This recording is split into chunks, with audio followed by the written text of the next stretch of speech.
Yeah. You were just hearing, was it live or was it Memorex?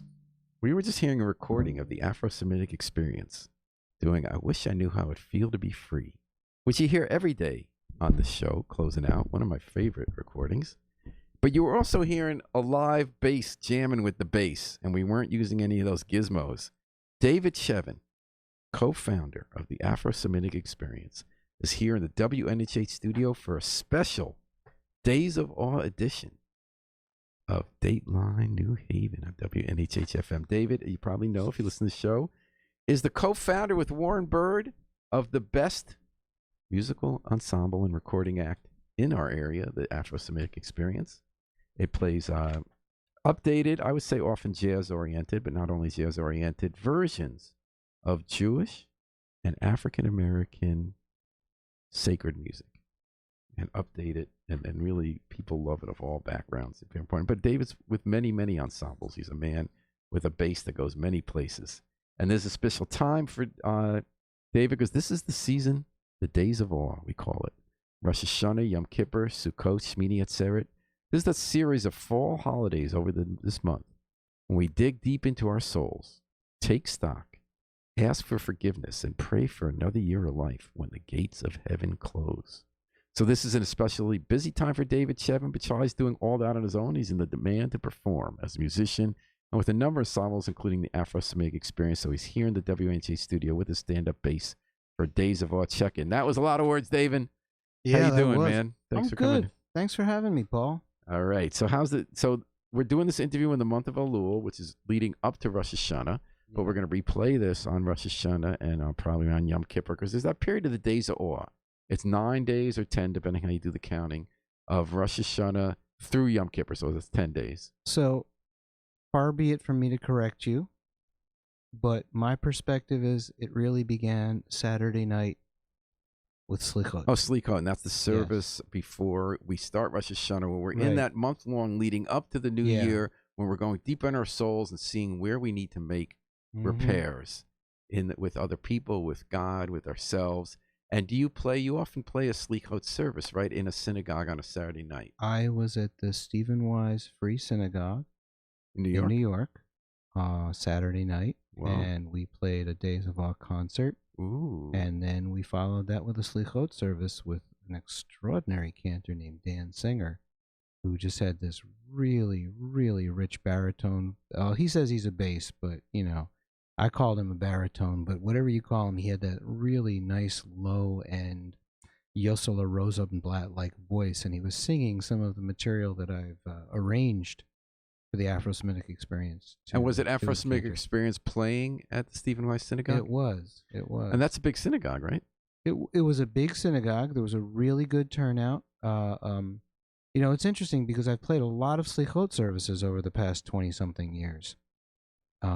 And some Slichot services, the attendance is sparse, but this was a really well-attended And again, just service. so our listeners, Jewish and non-Jewish, know. So Rosh Hashanah is the new year. Mm-hmm. We don't work. We spend 2 days in shul. We're saying, please, we're sorry for all our sins. We beat our chest, and we say we're really going to try and make it right. And it leads up to Yom Kippur, which is the day when the gates of heaven then close for another year. And as they gradually close, you spend 25 hours nonstop. We don't eat, and we just say, please let us in for another year when you decide who will live and who will die. But Slichot is right before that all starts.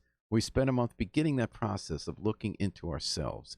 Exactly. So what was your role? So you've revived a lot of the traditional music from Slichot. You've done an album called The Days of Awe. You've done a separate album, I believe, with a cantor, with the old cantorial music. You've rearranged that music. Right. And that's what you bring out every year. That's what I bring out. Sometimes I bring out some new arrangements. This year was not one of those years. We dug into the vaults and played a lot of pieces, that some of which we haven't even played in a number of years, but we rehearsed because, when you have this repertoire that can only be played once a year,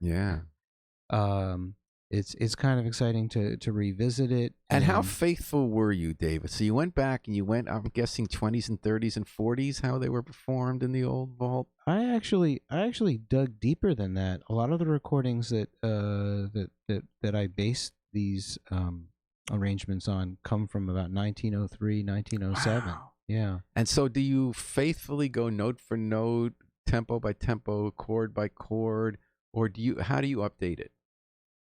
So, good question, because it's a complex answer, and I love complex answers. First, I transcribe everything I hear on the recording. Then I think, what would it sound like? And of course, he's not with us, but when I was first transcribing it, what would it sound like if Stacy was playing this on his Stacy dobro? Phillips was the dobro player. He died in a heart attack a couple of years ago. Big loss to the community. Played in many ensembles. Grammy winner, including Afro-Semitic Experience. That's right. Yeah, we actually played with him. He played a set with us, and then he was running off to another gig, and that's when. So we have both the honor and the weight of having been the last people to play with him, and so sometimes we intentionally play some of the last pieces he played, including "I Wish I Knew," which yes, he's carries all. We sorts hear of him power. every day on that Yeah. when he plays. His voice of that is the dobro.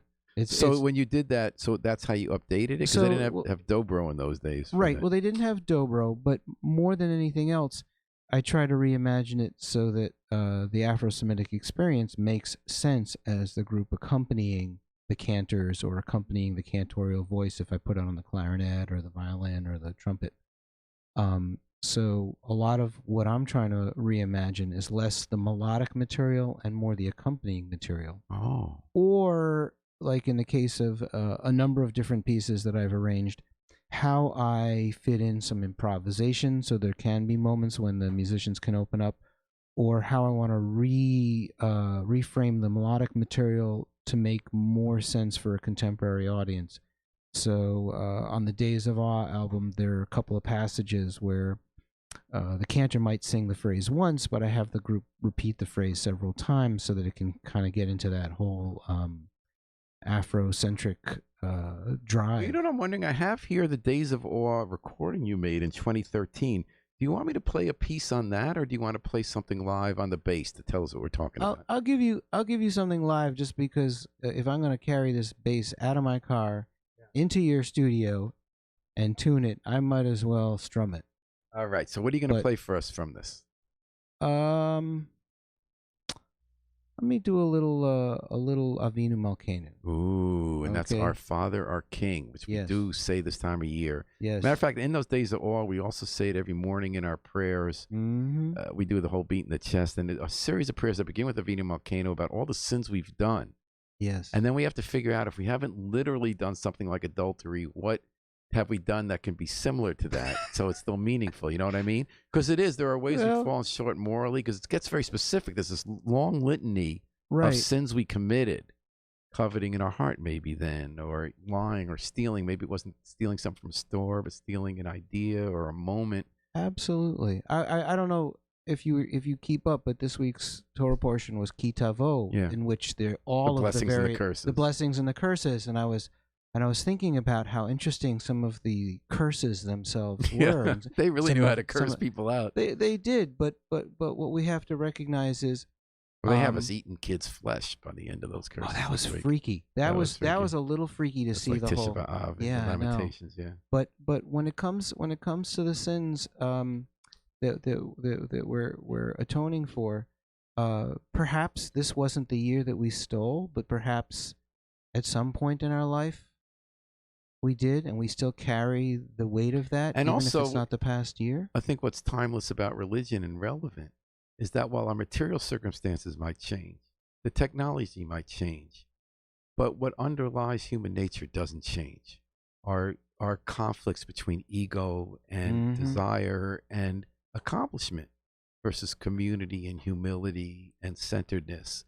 And so while we might not steal the same objects or might not steal in the same way, there still is a coveting and taking what really isn't ours and thinking of ourselves more than other people. Right. And it's we're just human.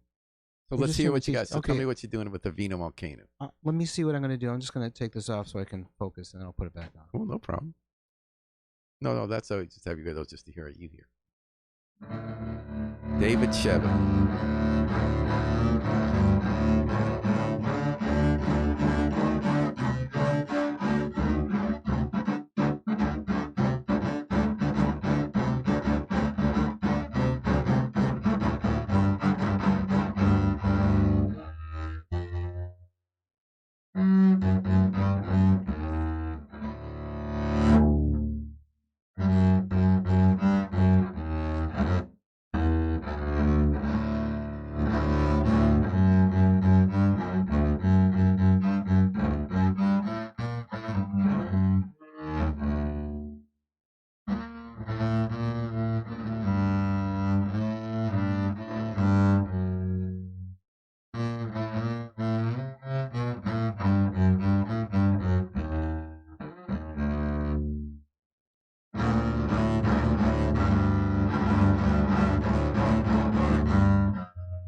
David Chevan on the bass.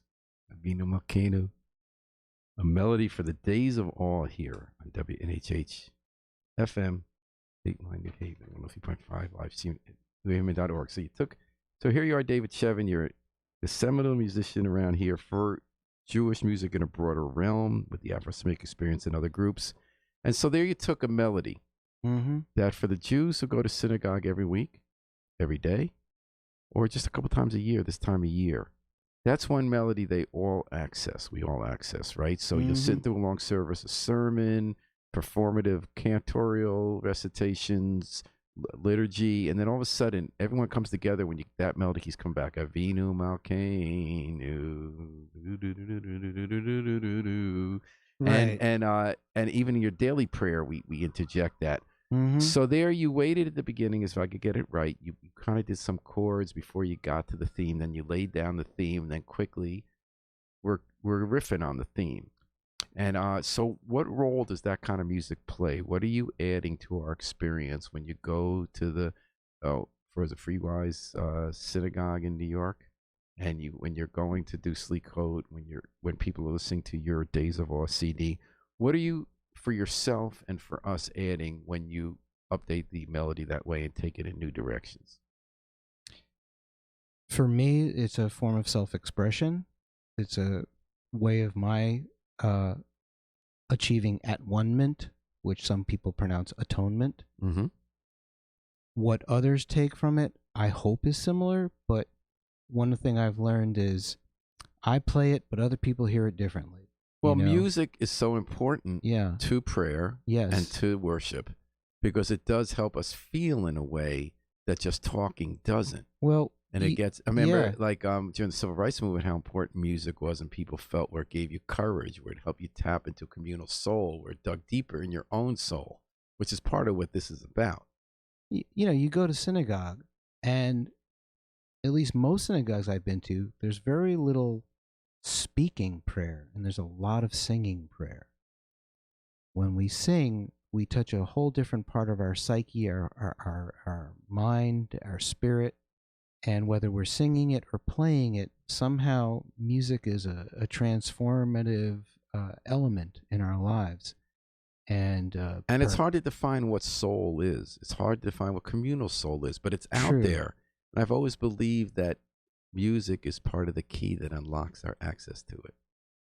I agree. I completely agree that and it's a mystery. Okay. I mean when people have Alzheimer's and you play a melody, sometimes everything reconnects for a moment. Well, that's really interesting. There's something. Do you have experience with that, with playing for people? I had an uncle who had dementia, and he died several years ago. But before he died, I was working on an album. I was actually working on the New Haven Capella album, and I visited him and my aunt, and I brought some of the mixes for him to listen to. And for the half hour or so that we were listening to the music, he remembered who I was. We had this conversation. It was profound. Wow. I mean, when I think you brought about the bass to where he was. I brought recordings. I brought the recordings so he could hear what the music was up to, because he'd been someone who was very supportive of me when he was younger. That's a and beautiful healthier. story. So, David Chevan, as we talk about this penitential season, the Days of Awe, it's not just Avinu Malkeinu. It's not just confessing our sins and pleading, please God, answer us. It's also about celebrating renewal. Yes. It's a new year. We have apples and honey for the new year. And so you're doing a lot new. Yes. So you're you just mentioned New Haven Capella. That's a whole separate project of yours with what do you have, like 50 or more people in the community come play at all different skill levels? Klezmer music. People ask me who's going to show up, how many people, and I say I don't know. But yet you direct it. It's got a real it's an ensemble. Foundation to it. And you guys perform. You have I know you have the Christmas Day concert and all that kind of stuff. We're actually playing on the Guilford Green as part of the Guilford Arts Festival this coming Saturday, the day before Erev Rosh Hashanah. We're playing from 7 to 8 p.m. on the Guilford Green, and we're going to do a whole set of lively, freilich Yiddish song and so klezmer. You're preserving a lot of klezmer music. Now, how is the Afro-Semitic experience doing with Stacey Gahn? Do you still have you been renewed? Sorry, that sigh was real. Yeah. So if you pay attention, you notice we are not replacing Stacy.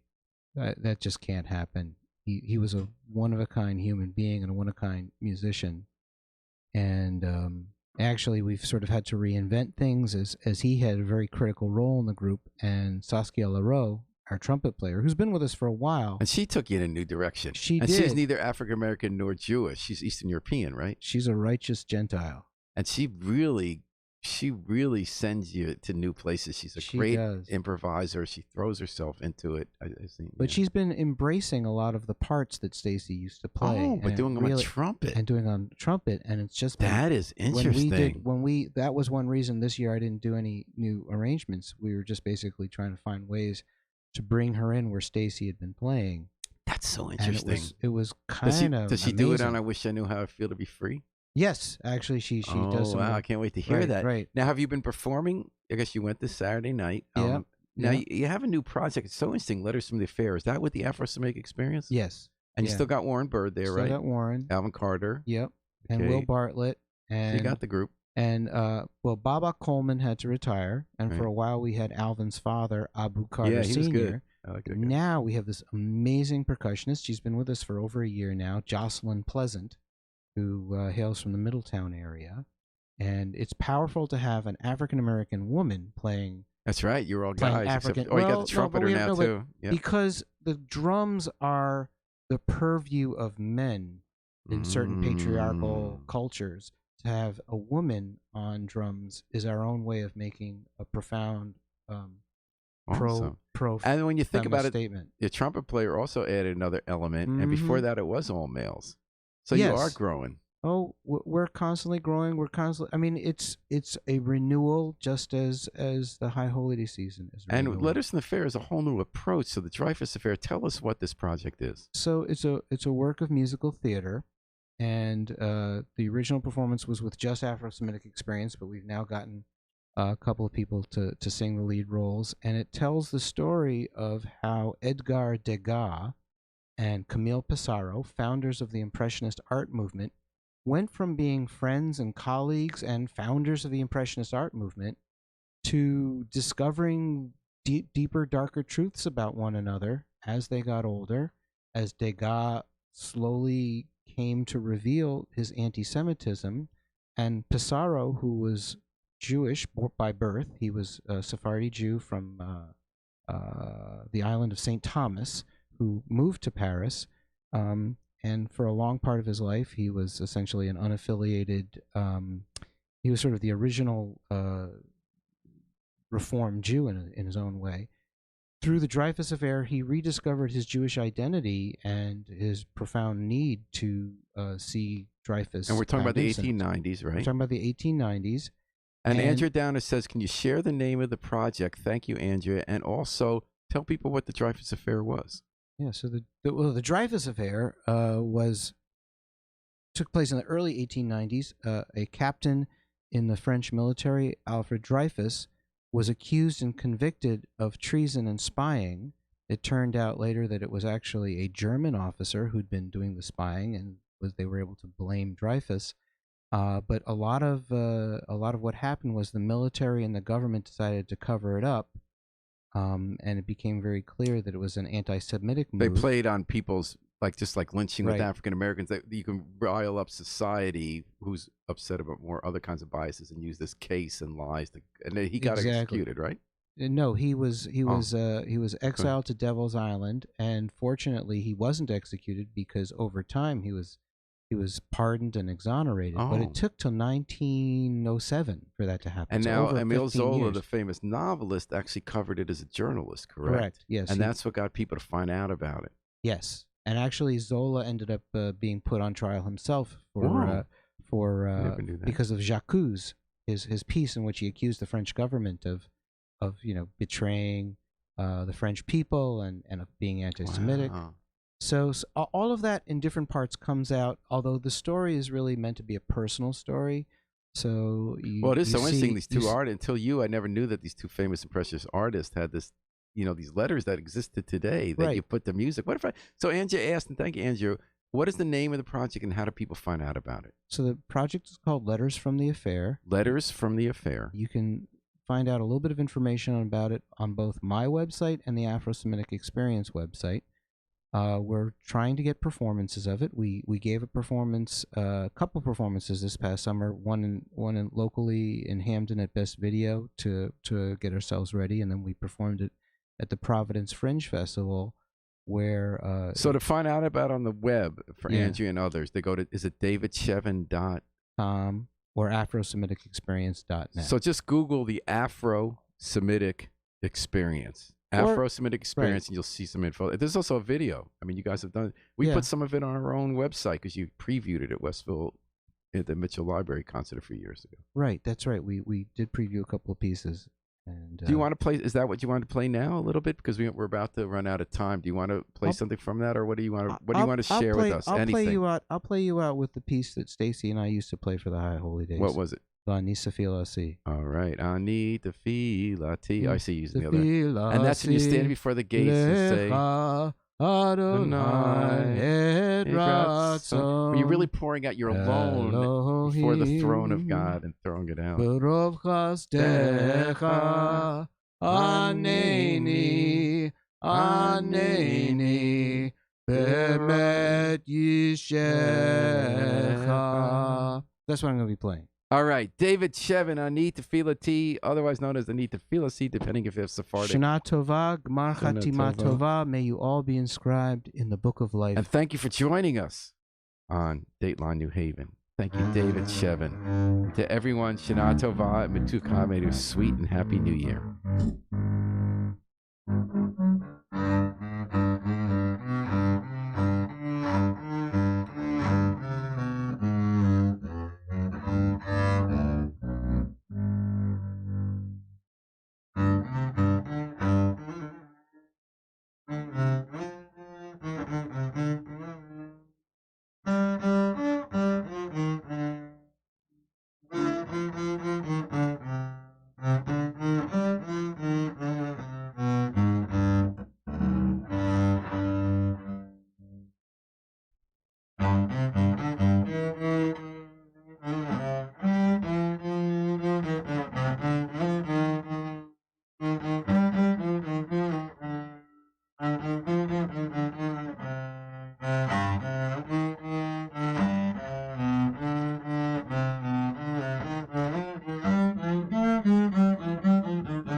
David Chevan. David, I love when you come in. Thank you so much. We're going to take it our Afro-Semitic Experience playing I Wish I Knew How It Would Feel to Be Free.